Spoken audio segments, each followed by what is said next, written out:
Got a new phone and want to transfer your T-Mobile SIM card to it? You can switch your T-Mobile number to a new phone in minutes, no store visit needed. Here's the fastest way to do it. What does transferring a SIM card mean? Transferring your SIM simply means moving your phone number and mobile plan from your old phone to your new one. There are two types of SIMs: physical SIM card, eSIM, digital SIM. The steps depend on which one you're using. How to transfer T-Mobile physical SIM card. Follow these simple steps.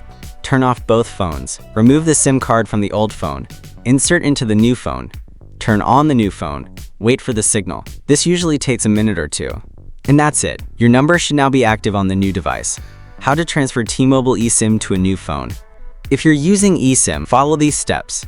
Turn on your new phone and connect to Wi-Fi. Go to Settings. Tap Cellular or Mobile Network. Select Add eSIM or Transfer SIM. Follow the on-screen instructions to transfer from your old phone. Make sure both phones are nearby and Bluetooth is turned on. Using the T-Life app, alternative method. You can also transfer your SIM using the T-Mobile app. Open the T-Mobile or T-Life app. Log into your account.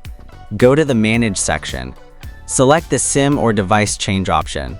Enter your new phone's IMEI and complete the setup. Common issues and fixes. If your SIM isn't working after transfer, restart your phone, reinsert the SIM card, check if your phone is unlocked, reset network settings.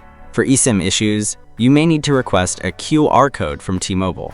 To check more details, check out our full post, link in the description. And that's it. Now you know exactly how to transfer your T-Mobile SIM card to a new phone. For more how-to guides and telecom tips, stay tuned.